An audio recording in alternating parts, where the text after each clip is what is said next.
मन शुद्ध परमात्म को वीतराग भगवंत नमन गुरु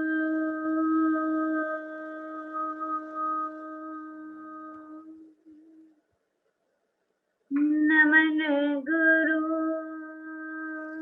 जननी जनक धर्म संघ श्रुत संत रहे सदा जयवंत। हे उपकार अनंत, हे उपकार अनंत, हे उपकार अनंत। अनंत उपकारी शासनेश प्रभु महावीर के चरणों में वंदन। अनंत उपकारी पूज्य गुरु भगवंतों के चरणों में वंदन और आप सभी के भीतर रहे परमात्मा तत्व को नमन।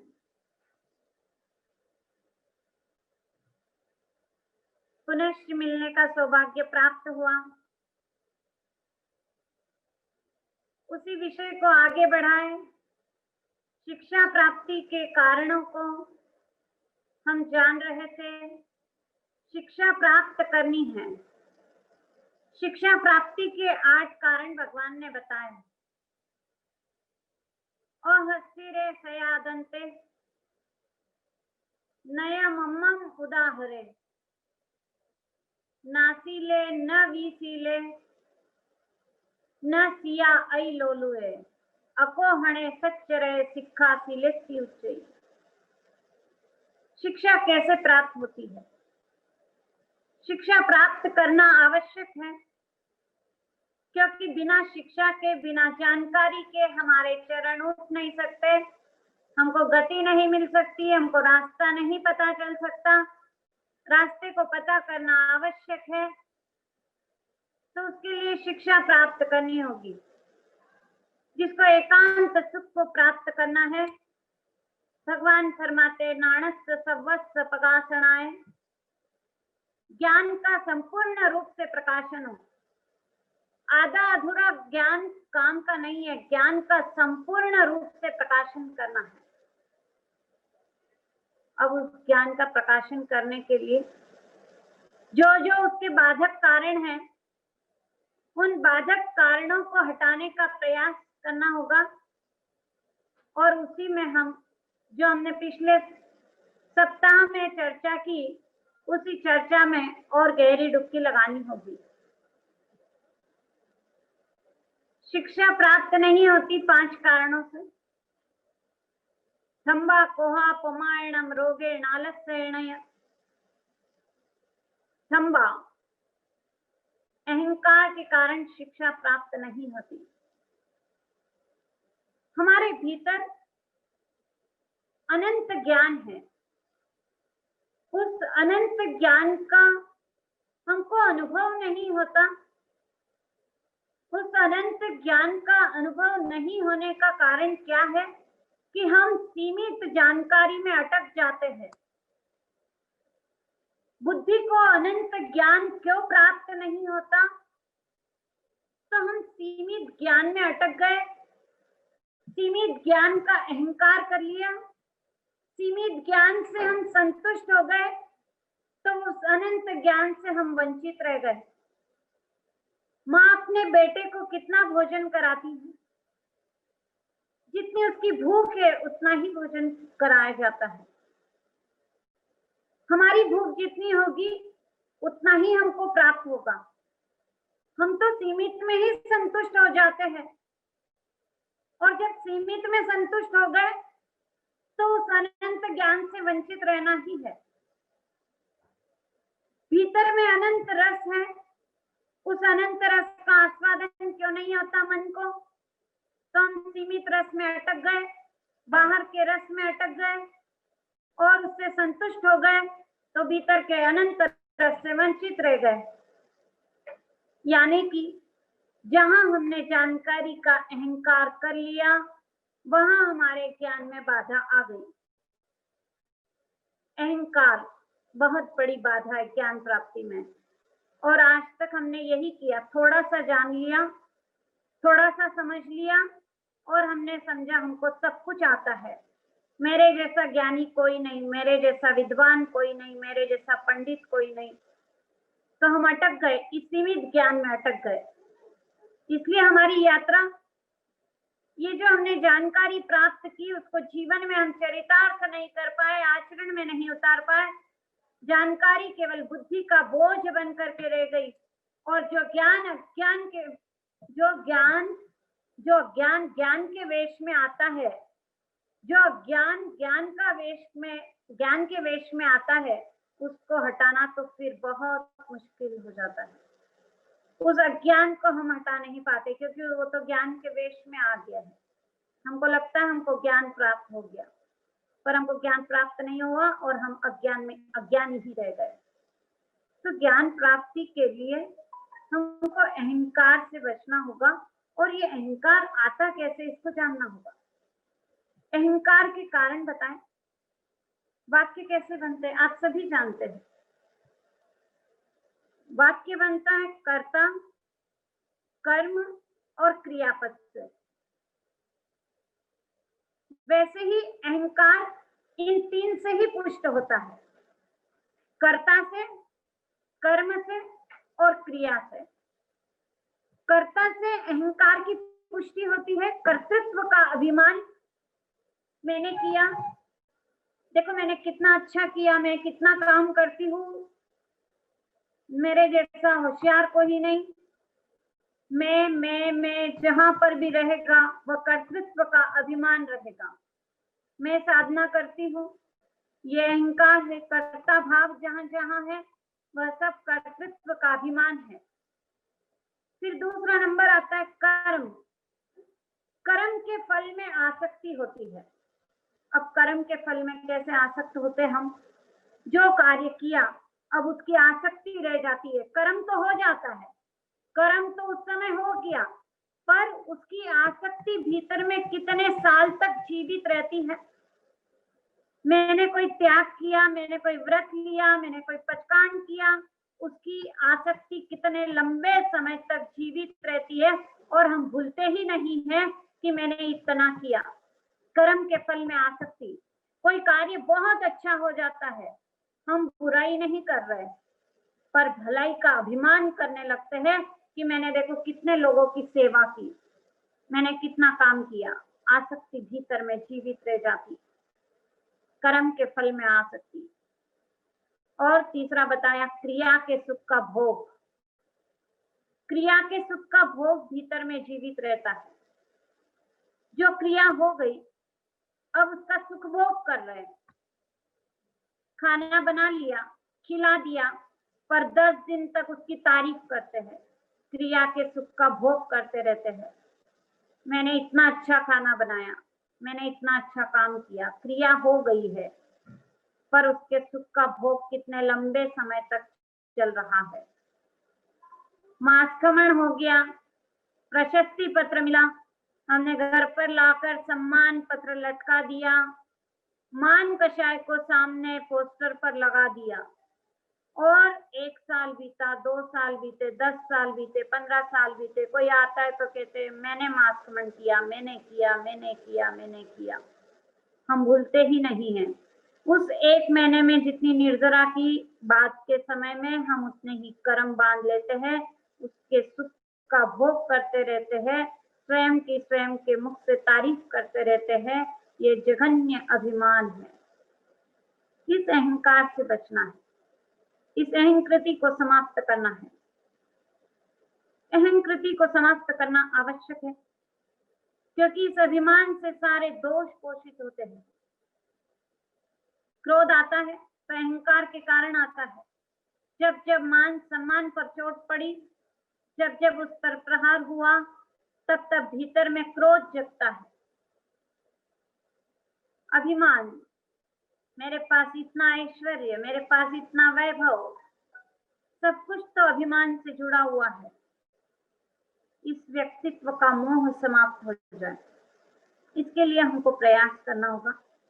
और इसके प्रयास का रास्ता कृतज्ञता, समर्पण भाव से इसका रास्ता प्रशस्त होता है कि इस अहंकार का विसर्जन कृतज्ञता के भाव से हो सकता है। हम कृतज्ञ हो जाएं, हमारे भीतर में हर क्षण कृतज्ञता के भाव जगे। कितना उपकार है किसी का, आज जिस स्तर तक हम पहुंचे उसमें कितना उपकार है दूसरे का, कितना सहयोग है, हमारा अपना है ही क्या। तो हम अहंकार से बच सकते हैं। अहंकार से बचने के लिए हमको स्वयं को ही सजग रहना होगा, क्योंकि जो जितना सूक्ष्म होता है वो इतना विभू होता है। जो जितना सूक्ष्म होता है वो इतना विभू होता है। जैसे लकड़ी का धुआं है, तो लकड़ी का धुआं कहाँ तक जाएगा? बहुत ऊंचाई पर नहीं जाता है। पर जो सूक्ष्म वायु होती है, फ्रिज से निकलने वाली, एसी से निकलने वाली गैस, वो ओजोन के लेयर तक पहुंच सकती है, वहां पर छिद्र करा सकती है। तो जो जितना सूक्ष्म होता है वो इतना विभू होता है। तो ये अहंकार पता ही नहीं चलता कितना सूक्ष्म होता है, हमको महसूस ही नहीं होता है कब भीतर में अहंकार जग गया तो ये इतने ही दोषों को पोषित करने लग जाता है। इसलिए हमको सबसे पहले इस अभिमान के प्रति सजग रहना होगा। त्याग, व्रत, नियम, पचकर्ण, ये सब सहयोगी साधन है, पर इसका भी कहीं अहंकार न जगने पाए। मैंने इतनी सामायिक की, मैंने इतना स्वाध्याय किया, मैंने इतना किया, ये भाव ही नहीं आए। गुरुदेव फरमाते हैं, मन की शुद्धि करते हैं आप, रोज करते हैं, रोज हाथ धोते हैं। बाहर आकर कौन कौन बोलता है मैंने हाथ धोए? कौन शोर मचाता है? कोई नहीं बोलता मैंने हाथ धोए, मैंने हाथ धोए, कोई नहीं बोलता है। पर यहाँ हम आराधना करते हैं, साधना करते हैं, तो हम बाहर जाकर के कहने लगते हैं मैंने 10 सामायिक की, मैंने 5 सामायिक की, मैंने इतने द्रव्य का नियम लिया, मैंने इतने विजय रखे हैं, मैंने इतनी तपस्या की है। इसका अहंकार कर ले हम। तो जब हम अपनी गंदगी को साफ कर रहे, अपनी सफाई कर रहे, तो इसका शोर मचाने की हमको कहाँ आवश्यकता रही? इसका हम कितना शोर मचाते हैं। तो जब हमने अपनी गंदगी साफ की है तो फिर हो गई गंदगी साफ, उस पर ध्यान ही नहीं जाए, उसकी याद ही नहीं आए कि हमने कुछ किया, हमने तो अपनी गंदगी साफ की। कोई पागल मचल रहा है, मन चाहे भोगों को पाओ। कोई त्यागी उछल रहा है, भोग त्याग का नाच दिखा। कोई पागल मचल रहा है, मन चाहे भोगों को पा। कोई त्यागी उछल रहा है, भोग त्याग का नाच दिखा। दोनों ही केंद्रों पर देखो, अहम हृदय का बोल रहा, कैसा भी हो अहम अहम है, जीवन में विष घोल रहा। कैसा भी हो अहम अहम है, जीवन में विष घोल रहा। इस अभिमान से बचना है। अभिमान से बचने के लिए कितना कृतज्ञ होना होगा, क्योंकि जो किए हुए उपकारों को जानता है तो स्वतः ही अहंकार का विसर्जन भीतर से होने लगेगा। फिर किसी चीज का अहंकार नहीं आ सकता, कितनी ही उत्कृष्ट से उत्कृष्ट साधना हो। पर जब भाव है कि मैं साधना कर रही, तो इसका भी अहंकार हमको पतन की ओर ढकेल देता है। यानी साधक को कितना सावधान रहना है। ये एक सांप सीढ़ी के खेल की तरह है। 99 पर पहुंचकर भी साधक को सावधान रहना है कि साधना का भी कहीं अहंकार न आने लग जाए, नहीं तो 99 पर 7 10 लेगा, सीधा नीचे 6 पर लाकर पटक देगा। सांप सीढ़ी के खेल से प्रेरणा मिलती है। साधक को अंतिम समय तक, साधना की उच्चता तक साधना के शिखर को जब तक नहीं छू लेंगे तब तक के विश्राम लेना ही नहीं है, यानी हर समय सजग रहना है। साधना की ऊंचाइयों को छूना है, उसके लिए जानकारी महत्वपूर्ण है, शिक्षा प्राप्त करना महत्वपूर्ण है। और कितने ज्ञानी हुए, कितने विद्वान हुए कि जिन्होंने हमको इस ज्ञान को, जिन्होंने इस ज्ञान को अक्षुण्ण रखा और हम तक पहुंचाया, तो उनके प्रति हमारे भीतर में कृतज्ञता के भाव जगे। ज्ञान की प्राप्ति नहीं होती, ज्ञान की प्राप्ति नहीं होती, अरे मुझे तो चढ़ता ही नहीं, अरे मुझे तो याद रहता ही नहीं। गुरुदेव फरमाते याद क्यों नहीं रहता? आपको सारी बातें तो याद रहती है। जैसे रास्ते पर चलकर हम यहाँ आए मान लो, तो हमको रास्ते में कौन कौन सी चीजें याद है अभी? तो जो परिचित थी, वो जो व्यक्ति परिचित मिले वो तो याद रहते, पर अपरिचित व्यक्ति याद नहीं रहते, क्योंकि हमको ध्यान नहीं है, हमने उनकी तरफ ध्यान नहीं दिया, इसलिए याद नहीं है। पर जहाँ ध्यान दिया तो वो चीज याद रहने लगती है। तो जब हम ज्ञान प्राप्त क्यों नहीं कर सकते? क्योंकि हमारी उसमें रुचि नहीं है, रस नहीं है, इसलिए ज्ञान हमको प्राप्त नहीं होता है। इसलिए क्या कहा, ज्ञानाचार के 8 कारणों में भी ज्ञान के प्रति विनय और बहुमान की बात बताई। विनय होता है ज्ञानियों के प्रति और बहुमान होता है हर समय हर क्षण उसके प्रति अहोभाव रहता है, ज्ञान के प्रति अहोभाव रहता है। तो फिर हम ज्ञान को भूलते नहीं है, वो स्मृति में सदा रहता है। पर हमारी स्थिति ये हुई है कि हमने अपने मस्तिष्क को किससे भर के रखा है? हमने किस कचरे से भर के रखा है इस मस्तिष्क को? इसने मेरे साथ ऐसा किया, इसने मेरे साथ वैसा किया, ये व्यक्ति ऐसा व्यवहार करता है, इसको ऐसा व्यवहार करना चाहिए। हमने अपने आप को किससे भर रखा है? अपने दिमाग को इस कचरे से जब तक हम भर रखेंगे तब तक हम ज्ञान प्राप्त नहीं कर सकते। बहुत सुंदर फरमाया कि जब मति की जड़ता मिटती है, मति की निर्मलता प्राप्त होती है, तो ये निर्मलता कैसे प्राप्त होती है? तो बताया कि जब साधक साधना करता है, राग द्वेष से परे होता है, ऊपर उठता है, अहंकार को समाप्त करता है, क्रोध को समाप्त करता है, तो क्या होता है? बुद्धि में ऐसी निर्मलता आती है कि जो जिस बुद्धि को हम कचरे से भर रहे थे वो कचरा खाली होता है। जैसे आप किसी कपाट में सामान रखना चाहते हो और जब कपाट में सामान रखो और उसमें कोई कप्पे नहीं हो, तो क्या होगा? सामान आपने डाला डाला डाला, तो सामान डालते गए डालते गए डालते गए, ठीक है, कपाट में बैठ भी गया सामान, आपका काम हो भी गया। पर जब आपको जो वस्तु चाहिए वो मिल जाएगी क्या? जब जो वस्तु चाहिए, जब जो कपड़ा चाहिए, तो कितने सारे कपड़े निकालने पड़ सकते हैं।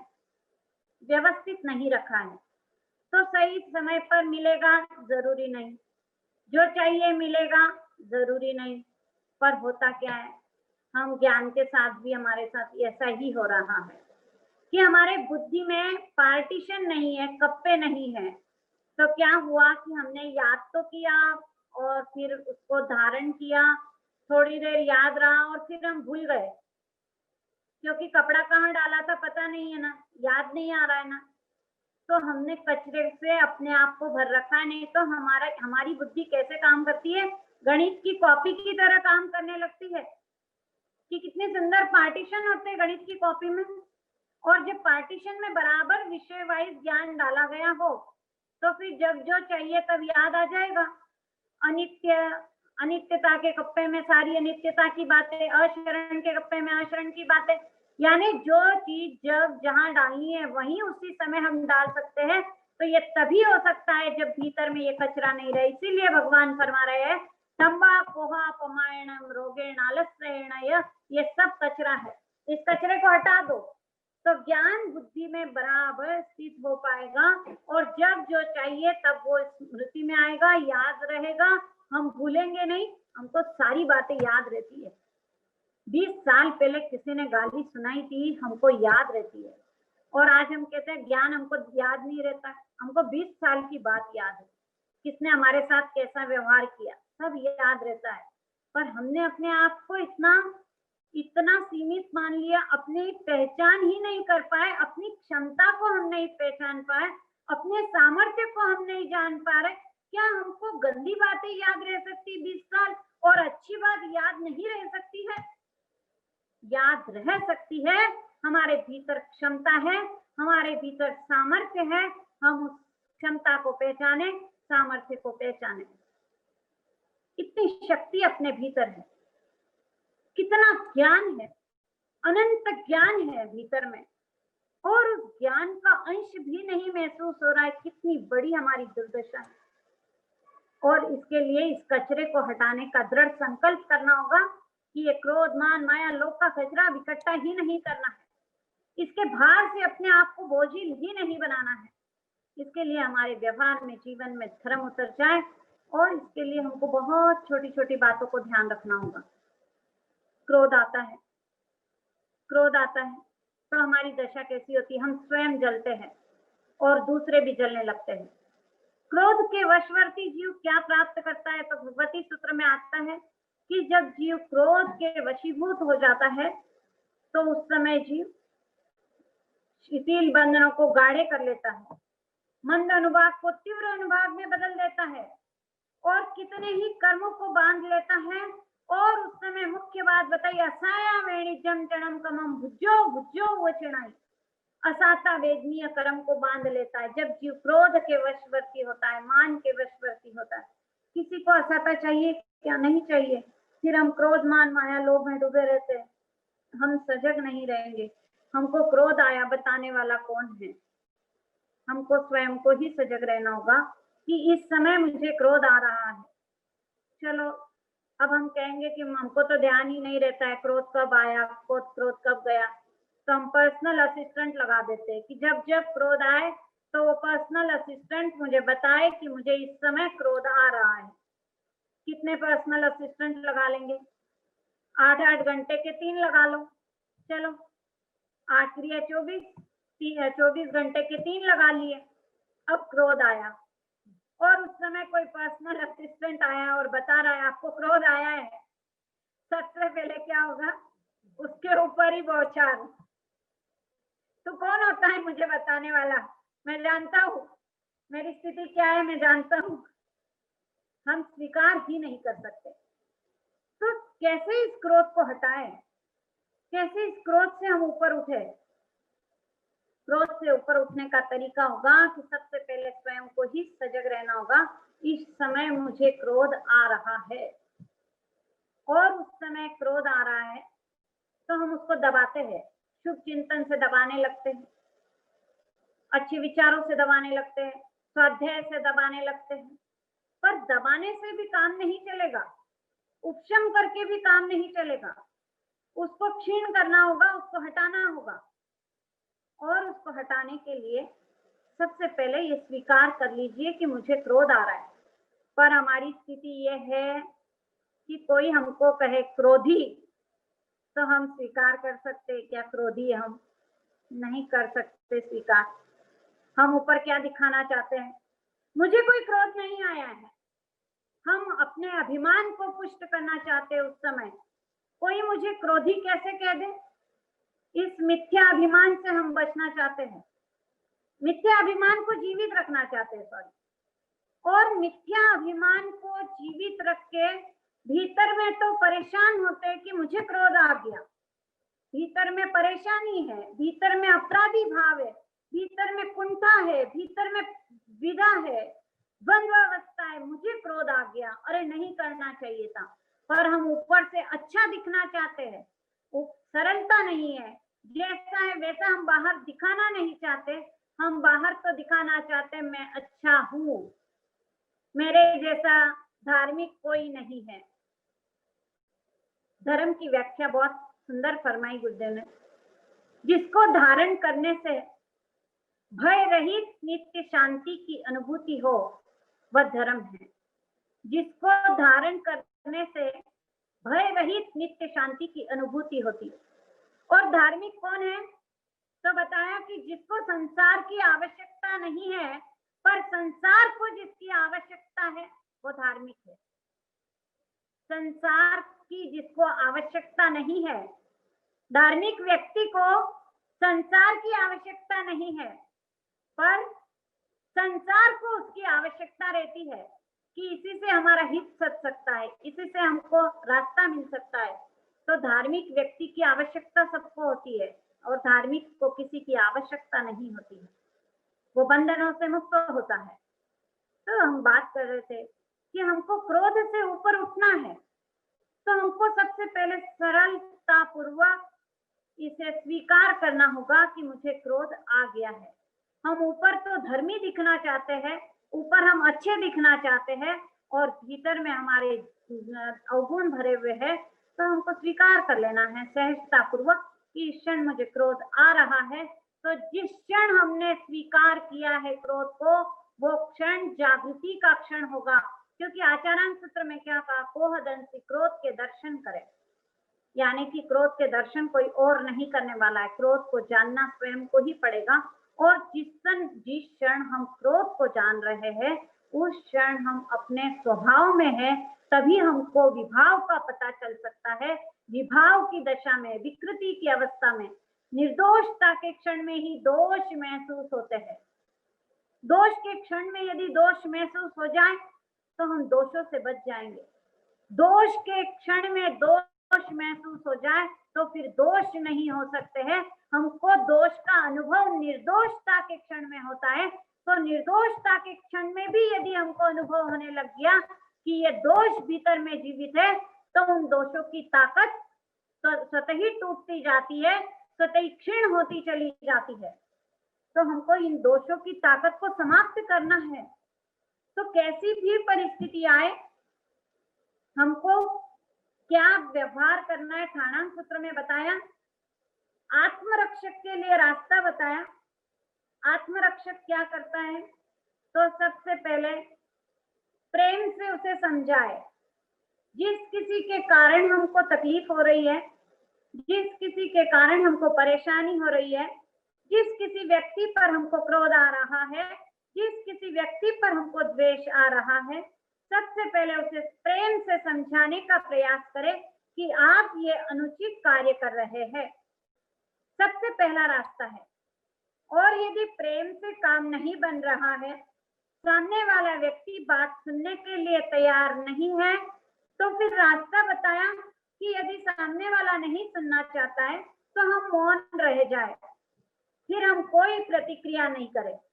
यदि सामने वाले का क्रोध बढ़ रहा है, सामने वाले का कषाय बढ़ रहा है, तो हम उसके कषायों में निमित्त नहीं बने, हम उसे दुख नहीं दे, हम किसी को पीड़ा नहीं दे।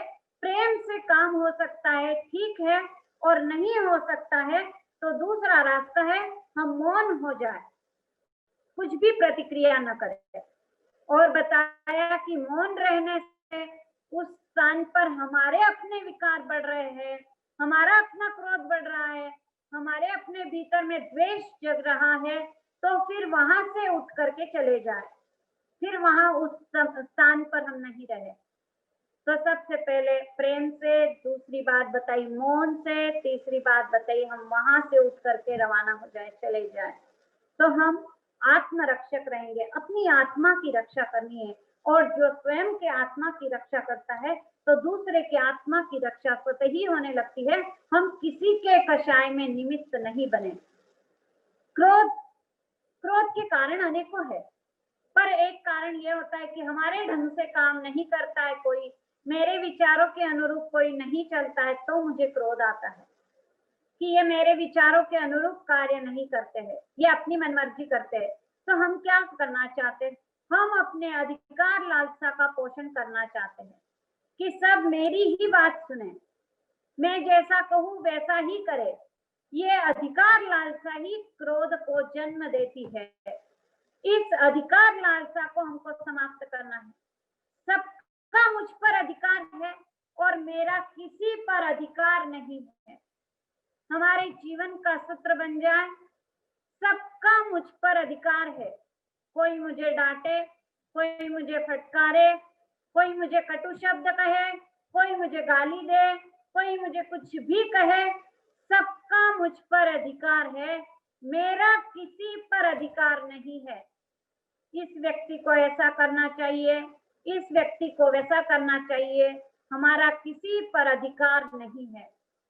केवल जिम्मेदारी जिनकी है उनके लिए बात अलग है। गुरु की जिम्मेदारी है शिष्य क्या कर रहा है, और माँ की जिम्मेदारी है बच्चा क्या कर रहा है। जिम्मेदारी का केवल निर्वहन करें और हम केवल अपने अधिकार लालसा को, यानी सबका मुझ पर अधिकार है, मेरा किसी पर अधिकार नहीं है, इस सूत्र को हम हृदयंगम करते चले जाएं। अधिकार, जब हम दूसरों पर अधिकार जताएंगे तो फिर हम कर्तव्य की पालना नहीं कर सकते। हमको केवल कर्तव्य परायण होना है। जो कर्तव्य परायण होता है वही अपनी साधना में आगे बढ़ सकता है। तो इसीलिए साधक फरमाते हैं, अनुभवी साधक यही फरमाते हैं कि अपने जीवन का सूत्र बन जाए नो सजेशन, किसी को सजेशन देना ही नहीं है। आप ऐसा कर लो, आप ऐसा कर लो, आप ऐसा क्यों नहीं करते, आपको ऐसा करना चाहिए। आप भारत में तो आपको सबको पता है कि जरा सी बीमारी हो जाए तो 100 डॉक्टर मिल जाते हैं, बिना पूछे ही आपको सब कुछ बताने वाले तैयार है। 100 डॉक्टर तो ऐसे ही मिल जाते हैं, कहीं चले जाओ। तो ये सब हम क्या कर रहे हैं? जहां हमको नहीं सजेशन देना है वहां पर भी हम सजेशन दे रहे हैं। रास्ता खराब है, हम सजेशन देते हैं, प्रतिक्रिया करते हैं, ये रास्ता कितना खराब है। हम कुछ कर सकते हैं क्या? जब हम कुछ भी नहीं कर सकते तो फिर सजेशन देने का हमको अधिकार ही क्या है? हम दूसरों के घर में देखते, अरे उन्होंने ऐसा किया, अरे उन्होंने वैसा किया, तो हम क्या कर रहे हैं? हम दूसरे को देख रहे हैं। और जब जब हम दूसरे को देखते हैं तब तब हम स्वयं की ओर नहीं झांकते हैं, स्वयं का मूल्यांकन नहीं करते हैं, केवल दूसरे की ओर ताकते रहते हैं, झांकते रहते हैं, और ये जीवन ऐसा ही पूरा हो जाता है। बहुत सुंदर फरमाते गुरु भगवान, विचारशील वही है जो स्वयं के दोष को जानता है, और बेसमझ वही है जो दूसरे के दोष को जानता है। बेसमझ वही है जो दूसरे के दोष का पंडित है, और विचारशील वही है जो स्वयं के दोष का ज्ञाता है। हम अपने दोष के ज्ञाता बने।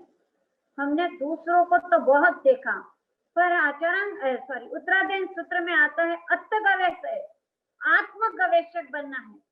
जो अपनी ओर झांके वही साधक है, जो दूसरे की ओर झांकता है वो साधक नहीं है।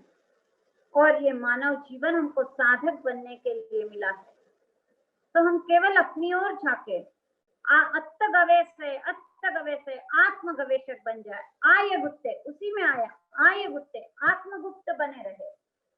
तो हम क्रोध से ऊपर उठने का जो तरीका देख रहे थे, तो उसमें सबसे पहले हमको ये अपनाना होगा, अनंतानुबंधी कषाय से मुक्त होना है।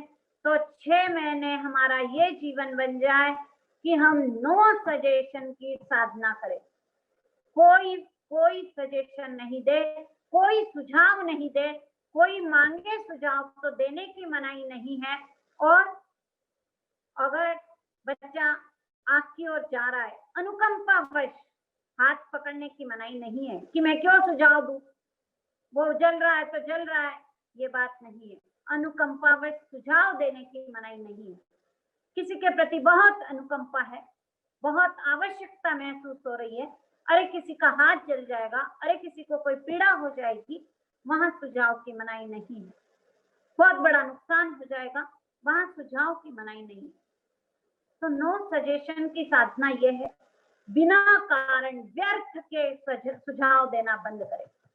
इच्छा मिठामी का पाठ केवल बोलकर नहीं रह जाए। क्रम है कायो वायो मानसियो, साधना का क्रम यह है, सबसे पहले अपनी काया को साधे, फिर वचन को साधे, फिर मन को साधे। क्रम ये है कायो वायो मानसियो। तो इस साधना के क्रम से हम अपने आप को आगे बढ़ाएं। काया के स्तर पर हमारे कारण किसी को पीड़ा नहीं हो जाए, वचन से ऐसे शब्द नहीं निकल जाए, और मन से किसी के प्रति बुरी भावना नहीं आए। हमको क्रोध से बचना है, द्वेष से बचना है, पर हम कितनी छोटी छोटी बातों में अटक कर रह जाते हैं। एक भाई साहब गए, एक भाई साहब उनके खास मित्र के यहाँ पर एक कार्यक्रम था, तो उस कार्यक्रम में गए और ऐसा संयोग बना कि उस भाई साहब ने परोसते परोसते उसे अंत में पापड़ के टुकड़े परोस दिए। सबको परोसते हुए आ रहा था और नीचे पापड़ के टुकड़े थे, तो सोचा मेरा फ्रेंड है, कोई बात नहीं, उसने पापड़ के टुकड़े परोस दिए और उस भाई साहब ने गठान बांध ली, इसने मुझे पापड़ के टुकड़े परोसे, मैं इसे मजा चखाऊंगा, इसने मुझे कैसे पापड़ के टुकड़े परोसे। और वो घर गया, उसने योजना बनाई कि अब मुझे क्या करना है। योजना बना ली कि अब मुझे ऐसा कार्यक्रम करना है और उस भाई साहब को भोजन के लिए बुलाना है और मुझे इस तरह से परोसना है। तो कार्यक्रम का दिन निश्चित हुआ, भाई साहब पधार गए और कार्यक्रम के पश्चात भाई साहब के प्लेट में पापड़ के टुकड़े लाकर परोसे। तो भाई साहब ने सहर्ष स्वीकार किया, कोई बात नहीं। अब उसको पीड़ा हुई, वो आगे गया और देख रहा है भाई साहब तो कोई प्रतिक्रिया नहीं कर रहे और कुछ बोले भी नहीं, ये क्या बात हुई।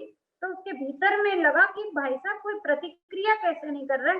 वो गया और पूछा, आपको मैंने पापड़ के टुकड़े परोसे और आपको कोई पीड़ा नहीं हुई? अरे भाई, इसमें क्या पीड़ा की बात है, तो जो बचा था वो तूने परोस दिया, अपना ही तो घर है। और उसने सोचा, बोले भाई, मेरे भीतर तो इसी पापड़ का प्रतिशोध लेने की भावना थी, मैंने इसीलिए प्रोग्राम किया था। मेरे भीतर में कितना द्वेष चल रहा था कि इसने मुझे ऐसे पापड़ परोसे, मुझे कितना द्वेष जग रहा था, मुझे कितना वैर जग रहा था और मैंने इतना बड़ा कार्यक्रम किया और कार्यक्रम तो कुछ सार्थक नहीं हुआ। इनके मन में तो कोई द्वेष ही नहीं है। हमारी स्थिति भी कई बार ऐसी हो जाती है, हम गठान बांध लेते हैं कि सामने वाले ने मेरे साथ ऐसा व्यवहार किया और उसके मन में कुछ होता ही नहीं है और हम कितनी गठाने बांधकर कितने साल तक घुमाते रहते, उसको दिमाग में घुमाते रहते हैं और अपने आप को बोझिल करते जाते हैं। कर्म का मीटर चलने लगता है, कितना वो मीटर चल रहा है, लंबे समय से चलता रहता है, चलते रहता है। हम कितनी छोटी छोटी बातों को लेकर के बैठ जाते हैं। हम इतने उदार बने कि छोटी बातों पर हमारा ध्यान ही नहीं जाए, पर हम छोटी छोटी बातों को लेकर के जीवन में बवाल खड़ा कर देते हैं और इससे हम स्वयं परेशान रहते हैं। सामने वाला उससे परेशान हो ना हो, पर हम तो परेशान हो गए और रात दिन यही तो चल रहा है। अरे मुझे पूछा ही नहीं उन्होंने, अरे मुझे बुलाया ही नहीं उन्होंने, अरे मेरा तो ध्यान ही नहीं रखा, अरे मेरी तो सहायता ही नहीं पूछी, अरे मैं तो सबकी सेवा करती हूँ, मेरी सेवा करने का नंबर आया तो कोई करता ही नहीं। इतनी छोटी छोटी बातें लेकर के बैठे हैं। हम क्यों दूसरे के अधिकार देखते हैं कि इसने ऐसा व्यवहार मेरे साथ नहीं किया। हम केवल अपने कर्तव्य पर दृष्टि लगाएं, मुझे सबके साथ अच्छा व्यवहार करना है, सामने वाला कैसा भी व्यवहार क्यों न करे, मुझे उससे कोई मतलब नहीं है। तो हम इन कषायों से ऊपर उठ सकते हैं, इन द्वेष, क्रोध, मान, माया से बच सकते हैं। और यदि हम ऐसी छोटी छोटी बातों को लेकर बैठ जाएंगे, कैसे कषायों से ऊपर उठ पाएंगे, कैसे अकषाई बन पाएंगे। हम बात तो अकषाई बनने की करते हैं और थोड़ा सा अपने आप को विस्तृत नहीं करते, थोड़ा सा हम अपने आप को उदार नहीं करते और थोड़ी सी संकीर्णता को नहीं छोड़ते और हम इन कषायों से स्वयं ही परेशान होते रहते हैं। अब हमको बस इतना सा कार्य करना है कि अपने केवल कर्तव्य पर दृष्टि लगानी है, अपना जीवन बदल जाएगा, अपना जीवन बदल जाएगा कि केवल मेरे कर्तव्य क्या है। बहू के कर्तव्य नहीं देखना है, सासू को बहू के कर्तव्य नहीं देखना है, सासू को अपने कर्तव्य देखना है कि मुझे उसको प्रेम देना है और बहू को अपने कर्तव्य पूरे करना है कि मुझे सासू की सेवा करनी है। पति को अपने कर्तव्य पूरे करना है कि मुझे पत्नी का ध्यान रखना है और पत्नी को अपना कर्तव्य पूरा करना है कि मुझे उनको सुख पहुंचाना है, मुझे उनको सहायता पहुंचानी है। बच्चे को अपना कर्तव्य पूरा करना है। सब यदि केवल मात्र अपने कर्तव्य पर दृष्टि लगाएंगे तो सारे झमेले समाप्त हो जाएंगे। ये सारे झमेले क्यों है? ये घर में दिन रात क्या चल रहा है? दिन भर ये इन क्रोध में, द्वेष की आग में हम झुलसते चले जा रहे, झुलसते चले जा रहे, अंदर गठाने बांधते चले जा रहे। एक गठान शरीर में होती है तो इतनी पीड़ा होती है, एक गठान शरीर में हो जाती है, कैंसर की गठान है, अगर डॉक्टर कह दे तो हम कितने परेशान हो जाते हैं, डॉक्टरों के चक्कर लगाने लगते हैं। एक डॉक्टर नहीं, दो डॉक्टर नहीं, 10 डॉक्टर के पास चले जाते हैं और डॉक्टर कहता है जल्दी से ऑपरेशन कराओ, हम जल्दी से तैयार हो जाते हैं, पर भीतर में कितनी गांठें है, कितनी गांठें है। राग द्वेष की ये गांठें एक भव नहीं, भव भव को बर्बाद करने वाली है। कैंसर की एक गांठ तो केवल एक जन्म लेगी, एक जन्म को बर्बाद कर देगी, पर ये भव भव से राग द्वेष की गांठें हमको बर्बाद कर रही है। हम क्यों नहीं क्षमा कर पाते हैं दूसरे को? हमको क्षमा करना है। हमको सामने वाले की गलती पर ध्यान ही नहीं देना है, सामने वाले की क्या गलती है, हमारी दृष्टि बदल जाए, हम केवल अपने आप पर दृष्टि लगाएं। विजय मिलानी है, विजय मिलानी है, अपने इन दुर्गुणों पर विजय मिलानी है, तभी उस अनंत सुख का अनुभव होगा, एकांत सुख का अनुभव होगा। एकांत सुख क्या है? संसार में भी सुख है ऐसा लगता है, पर संसार में सुख नहीं है। एकांत सुख यानी जिस सुख के पीछे दुख का लवलेश भी नहीं हो, वो है एकांत सुख। और उस सुख का अनुभव करना है तो इन विकृतियों को समाप्त करना होगा।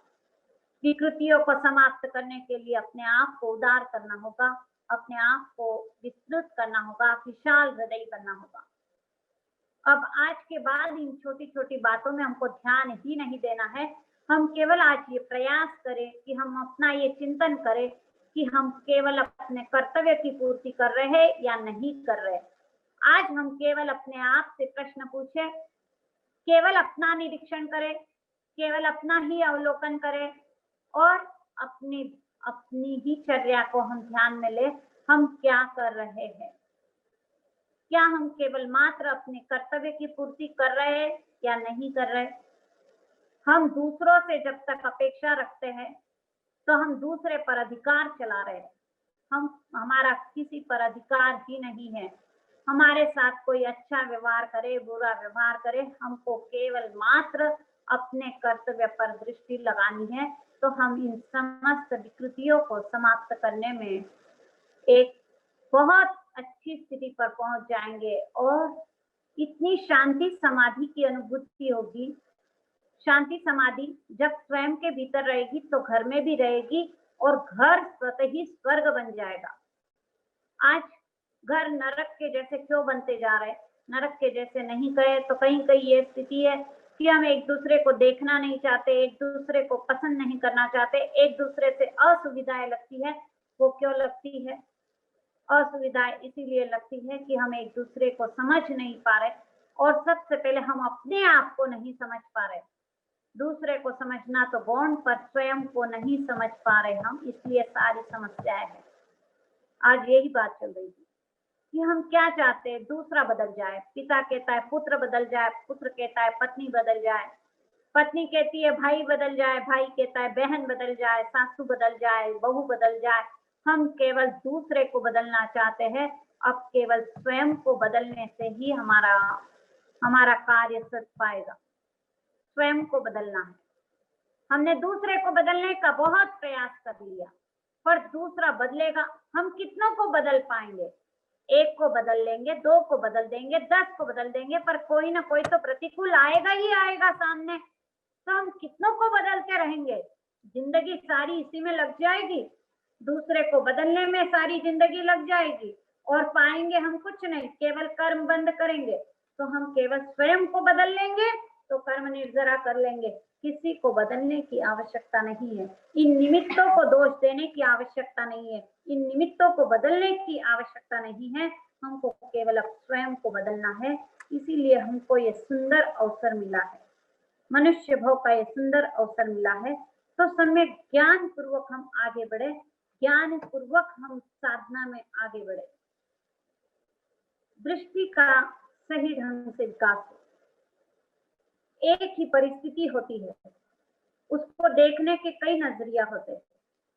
जैसे सुबुद्धि प्रधान का उदाहरण सबको याद है, जब नाले का गंदा पानी है तब भी उन्होंने यही कहा कि ये तो पुद्गल का स्वभाव है, और जब उसको परिवर्तित कर दिया गया केवड़े के जल से तो भी यही बात, ये तो पुद्गल का स्वभाव है। वस्तु को देखने का तरीका बदल गया तो फिर कहीं समस्या नहीं रही। तो हमारे जीवन में जो समस्या है, एक ही परिस्थिति के कई एंगल है, एक ही परिस्थिति को हम 20 एंगल से देख सकते हैं। यदि हमारा देखने का तरीका बदल गया, दृष्टिकोण बदल गया, तो कोई परिस्थिति हमको दुख नहीं दे सकती। परिस्थिति का सदुपयोग फिर स्वतः ही होने लगेगा। परिस्थिति प्राकृतिक न्याय है। गुरुदेव फरमाते परिस्थिति प्राकृतिक न्याय है। इसका अर्थ यह है कि जो भी परिस्थिति सामने आई है वो मेरे कर्म के उदय के कारण आई है, और ये परिस्थिति, इस परिस्थिति का यदि हमने सदुपयोग कर लिया तो फिर धर्म हो जाएगा, निर्धर्म हो जाएगी। परिस्थिति का सदुपयोग करने का अर्थ यह है किसी परिस्थिति को न सुखद समझे न दुखद समझे। परिस्थिति परिस्थिति है, परिस्थिति हमेशा रहने वाली नहीं है, परिस्थिति अनित्य है, परिस्थिति नित्य परिवर्तनशील है। उस परिस्थिति को टिकाए रखने की चेष्टा नहीं करनी है, उस परिस्थिति के परिवर्तन की चेष्टा नहीं करनी है। परिस्थिति ऐसी होनी चाहिए तो हम उस समय ये सोच रहे हैं कि ऐसा उदय होना चाहिए। उदय हमारे हाथ में नहीं है कि किस समय कैसी परिस्थिति आएगी, तो जो उदय में आ रहा है उसमें हम समता टिकाए रखने का प्रयास करें। किसको करना है प्रयास? स्वयं को ही तो करना है। कोई और आने वाला है, कोई और हमको बताने वाला है। जब परिस्थिति आई तब हमको स्वयं को ही सजग रहना होगा, और स्वयं को सजग रह करके उस परिस्थिति का सदुपयोग करना होगा। नहीं तो हम परिस्थिति का दुरुपयोग करते चले जाएंगे तो कर्म ही बांधेंगे।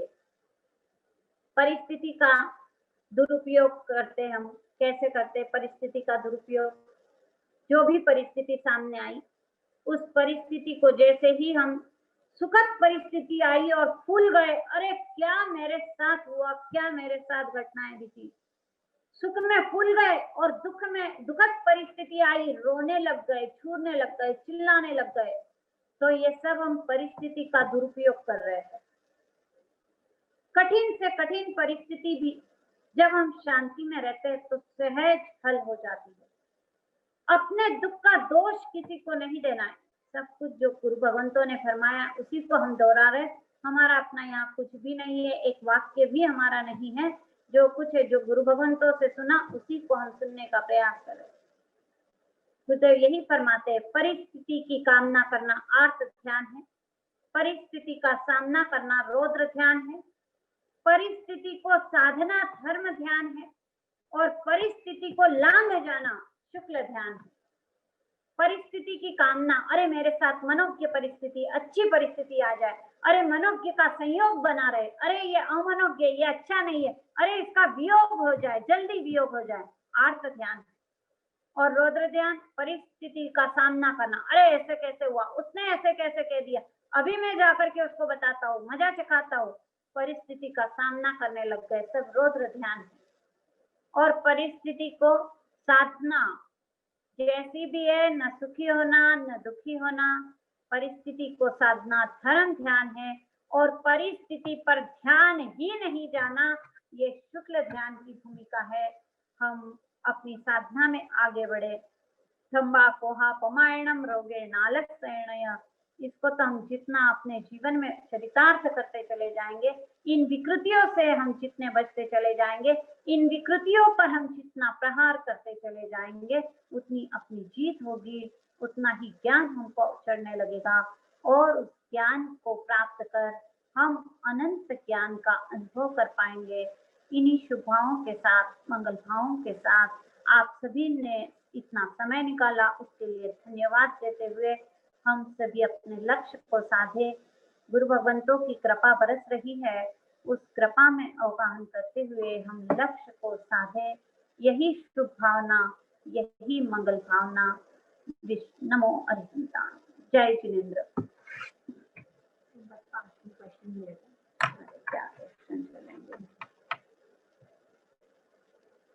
शायद मैं ज्यादा बोल रही थी, है ना?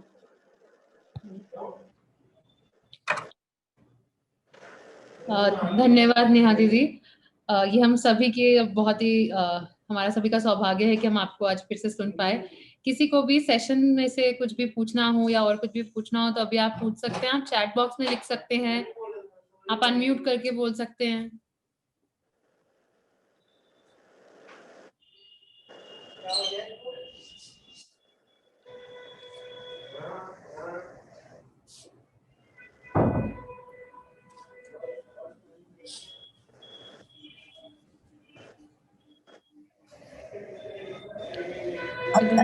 तो नेहा जी से कुछ पूछना था। हाँ जी हाँ नेहा जी, मेरे को एक चीज बताइए, अगर क्रोध आया जैसे उस समय, अब सोचते हैं कि थोड़ा सा शांति धारण करें, लेकिन जब आता है ना तब वो स्थिति नहीं बन पाती है, एकदम अनायास मतलब आ जाता है, उस समय क्या करना चाहिए? इसकी प्रक्रिया लंबी प्रक्रिया है, हमको अच्छा। साधना में जाना है। तो हाँ। जब सुन लिया तो क्या होगा कि अब पहले 10 बार गुस्सा आता था तो 10 बार पता नहीं चलता था कि हमको कब गुस्सा आया, कब हाँ। क्रोध, हमको पता नहीं चला। पर एक बार भी ऐसा होने लग जाए कि हमको महसूस तो हो, सबसे पहले क्रोध के समय में महसूस होने लग जाए कि क्रोध आ रहा है।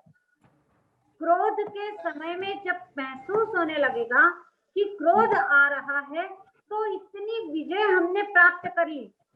तो क्रोध के समय में जैसे ही महसूस हुआ कि क्रोध आ रहा है तो उस समय इस सत्य को सबसे पहले स्वीकार करें कि मुझे क्रोध आ रहा है। हम उसको स्वीकार करने के लिए उस समय तैयार नहीं रहते, इसलिए सारी समस्या खड़ी होती है। क्रोध के समय में यदि क्रोध स्वीकार हो जाए तो फिर क्रोध तो आगे बढ़ ही नहीं सकता। नहीं तो आप ये प्रयास करके देखें, क्योंकि ये चर्चा का नहीं है, ये विषय अनुभूति का है। अब आप सबसे पहले ये अनुभूति करें, जब जब आपके सामने ऐसी परिस्थितियां आती है कि क्रोध जनित परिस्थितियां जब जब सामने आती है, तब तक सबसे पहले आपको ये प्रयास करना है कि आप उसे स्वीकार करना प्रारंभ करें। फिर गुरु भगवान फरमाते हैं कि क्रोध का संबंध लाल मिर्च से होता है। तो जैसे ही क्रोध आया तो सबसे पहले अपने आप को ये शिक्षा करें कि अगले दिन नमक मिर्च का त्याग कर दे, तो स्वतः ही क्रोध शांत हो जाएगा, क्योंकि क्रोध का सीधा संबंध लाल मिर्च के साथ में होता है। तो क्रोध फिर जब पता है कि अरे लाल मिर्च छूट जाएगी, नमक छूट जाएगा, तो फिर हम और जागृति में रहने लग जाएंगे कि अब मुझे क्रोध नहीं करना है, नहीं तो मुझे ऐसा खाना खाना पड़ेगा। तो ये एक प्रयास है। तो जैसे जैसे आप साधना में बढ़ोगे, सबसे पहले अपनी आलोचना करें, अपनी शुद्धि करें। हम सबसे पहले अपने दोषों को जाने कि मेरे भीतर क्या दोष है, क्या कमी है, क्या कमजोरी है मेरी। तो हम स्वयं अपने आप को बुद्धि के तराजू पर तोले, अपने दोष को स्वयं अपना निरीक्षण करके देखे, स्वयं अपना अवलोकन करके देखेंगे। और आप सबसे पहले ये प्रयास कीजिए कि अपने सारे दोषों को पेपर पर लिख लीजिए। और जब जब वापिस दोष हो जाए, क्योंकि हम अभी छद्मस्त अवस्था में, फिर कभी क्रोध आ जाएगा, तो आप जितनी बार क्रोध आता है लिखते जाए लिखते जाए लिखते जाए, तो कभी ना कभी ऐसा समय जरूर आएगा। क्योंकि जिस समय हम लिख रहे हैं वो क्षण हमारा निर्दोषता का क्षण है, उस समय दोष यानी उस समय क्रोध नहीं कर रहे, इसलिए पता चल रहा है कि मुझे क्रोध आया था। तो अगर क्रोध के समय में ये ध्यान आ जाता तो क्रोध नहीं होता। तो आप सबसे पहले लिखना प्रारंभ करें, लिखने से बहुत उत्थान होता है। अपने दोषों को लिखने से आपका स्वयं का बोझ भी हल्का हो जाएगा। आप स्वयं इस बात को अनुभूत करें, क्योंकि भगवान ने भी फरमाया है कि जैसे ही कोई प्रायश्चित ग्रहण करता है, जैसे ही कोई अपनी शुद्धि करता है, तो जैसे भारवाहक अपने सिर से भार को उतार कर हल्कापन महसूस करता है, उसी प्रकार साधक भी जब शुद्धि कर लेता है तो उसको इतना हल्कापन महसूस होता है। तो सबसे पहले साधना के मार्ग पर चरण बढ़ाने का आपने जो विचार किया कि इस क्रोध पर विजय मिलानी है, ये भीतर में जब दृढ़ संकल्प हो जाएगा तो निश्चित आपको सफलता मिलेगी। प्रयास लंबा है, ऐसा नहीं कि एक दिन में ही हम क्रोध पर विजय मिला लेंगे, पर मिलानी है। सफल होना है, सार्थक करना ही है इस जीवन को। तो धीरे धीरे प्रयास करते रहते। जैसे आने के बाद उसका एहसास तो हो जाता है कि ये गलत है, हाँ, मैं गलत कर रही हूँ और क्षमा भी मांग सकती हूँ उससे, इसमें भी नहीं है, पर वो एकदम से आता है, उसके कंट्रोल की बात है। तो धीरे धीरे अगर आप प्रयास करके देखें, क्योंकि जो हाँ। आप बताए हैं, जो हाँ। आप क्वेश्चन बताए अभी, आप थोड़ा सा प्रयास करके देखें, और दिक्कत हो तो आप बात कर सकते हैं। बिल्कुल बिल्कुल, ठीक ठीक। दूसरों के दोष दिखे तो क्या, दूसरों के दोष दिखे तो। और किसी को अगर कुछ भी सवाल पूछना हो, कुछ भी अभी बोलूं उनको बाद में। हाँ, देखो, दूसरों के कोरोना दोष और लॉकडाउन के चलते एक प्रश्न आया है कि दूसरे के दोष दिखे तो क्या करें। दूसरे के दोष दिखे, क्या करें? दूसरे के जब दोष दिखते हैं तो स्वयं को उस समय अपने को सजग रहना है कि दोष जो मुझे दूसरे में नजर आ रहे हैं, क्या मेरे भीतर ये दोष विद्यमान है। हमारी दृष्टि उस समय अपने दोषों पर चली जाए, क्योंकि एक बार क्या हुआ कि मैं गुरु भगवंतों के पास गई, क्योंकि मुझे दूसरों में दोष दिख रहे थे और मेरा मन हुआ कि ये बता देना चाहिए। तो मैं गई उस दिन लिख के और बताने के लिए गई कि ये दोष है दूसरे में। गुरु भगवान ने मुझे बिठाया और पूछा कि आपके भीतर ये दोष नहीं है। अब मैं क्या जवाब दूं, क्या जवाब दूं? दूसरे के दोष तो मैं बताने जा रही हूँ, पर मेरे भीतर भी तो वो दोष जीवित है। तो जब जब दूसरे के दोष दिखे तब तक ये देखे कि क्या ये दोष मेरे भीतर विद्यमान है। तो स्वतः ही अपनी दृष्टि बदल जाएगी, स्वतः ही अपनी दृष्टि पर से स्व की ओर लग जाएगी और हमारा और अधिक सुधार होगा, क्योंकि हमको सबको ये ज्ञान है कि ये दोष है, तभी दूसरे के दोष दिखे ना। अगर ज्ञान ही नहीं होता ये दोष है तो दूसरे के दोष नहीं दिख सकते थे। तो जब दूसरे के दोष दिख रहे हैं, इसका मतलब हमारे भीतर ये ज्ञान है कि ऐसा दोष नहीं होना चाहिए। तो उस समय हम अपने आप को जानने का प्रयास करें, कहीं ऐसी गलती मेरे साथ तो नहीं हो रही है। दूसरे का झूठ बोलना अपने को पसंद नहीं है, पर हम स्वयं कितना झूठ बोलते हैं। दूसरे की जरा सी बात भी हमको चुभ जाती है, पर हमारे शब्द कहीं अपने को चुभते हुए महसूस होते हैं क्या? तो हमको दूसरे के दोष ज्यादा दिखते हैं। और ये दृष्टि, ये कब होता है, दूसरे के दोष कब दिखते हैं? गुरु भगवंतों ने बहुत सुंदर समाधान दिया कि मानव मात्र में दोष दर्शन की दृष्टि विद्यमान है। मानव मात्र में दोष दर्शन की दृष्टि विद्यमान है, पर प्रमादवश मानव उसका प्रयोग अपने पर नहीं करके दूसरे पर कर लेता है, यही उसकी भूल हो जाती है। मानव मात्र में दोष दर्शन की दृष्टि है, बस प्रमाद हो गया इसलिए दूसरे के दोष दिख रहे। स्वयं के दोष दिखने लग जाएंगे जब हम अपनी प्रमाद का अंत कर देंगे। तो अब आगे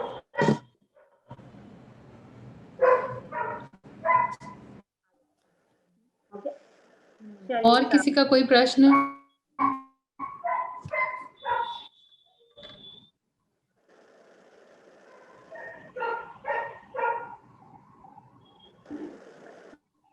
ममता जी कोचर ने अपना हैंड रेस किया है। आपको कोई प्रश्न है आपका ममता जी? हाँ, प्रणाम नेहा दीदी। जय जिनेंद्र साहब। हाँ, हेलो। परिस्थिति कैसी भी आवे तब अपनी मनस्थिति बदल देना चाहिए, यानी कर्म के वश परिस्थिति कैसे भी आवे तो अपनी मनस्थिति बदल देना चाहिए। जी जी जी। पर उसमें ऐसे सांत्वना में सेटिस्फेक्शन कैसा होगा अपने को? नहीं, जैसे क्या विशेष रूप से आप किससे रिलेटेड बात कर रहे हैं कि जैसे कोई परिस्थिति आई तो उस समय हमको परिस्थिति जो भी है तो न तो खुश होना है न दुखी होना है, और उस समय अपनी मनस्थिति सम में रहे इसका प्रयास करना है। तो क्या कर सकते हैं हम? जैसे कोई मान लो अब संसार में है तो हम परिस्थिति से ऊपर उठे हुए तो नहीं है, परिस्थिति से कहीं ना कहीं तो हम जुड़े हुए रहते हैं। तो क्या करना है हमको? जैसे कोई अच्छी परिस्थिति आई, सुखद परिस्थिति आई, तो हमको ये ध्यान रखना है कि हमको इसका लाभ उठाना है। मान लो हमारे पास पैसा है, संपत्ति है या तन की शारीरिक क्षमता है या बुद्धि है, तो ऐसी परिस्थिति का सदुपयोग क्या करेंगे, दूसरों की सेवा में कर सकते हैं। और दुखद परिस्थिति आती है तो गुरुदेव फरमाते हैं कि उस समय त्याग कर दे, यानी कोई आशा ही नहीं रखे, कोई अपेक्षा नहीं रखे, तो परिस्थिति का स्वतः ही सदुपयोग हो जाएगा। जैसे सुखद आई तो उसका उपयोग सबके लिए करे, और दुखद परिस्थिति है तो उस समय उसमें त्याग कर दे, यानी कोई अपेक्षा नहीं रखे, तो परिस्थिति से हम ऊपर उठ के छोड़ पाएंगे और उस समय हमारी मनस्थिति भी सम में रह पाएगी। अच्छा अच्छा, आभार। धन्यवाद। मैं ताराबाई की लड़की हूँ, ममता। अच्छा, जय जिनेंद्र साहब। जय जिनेंद्र, मैं बॉम्बे से बात कर रही हूँ। ठीक है, तबीयत आपकी? और किसी का कोई सवाल?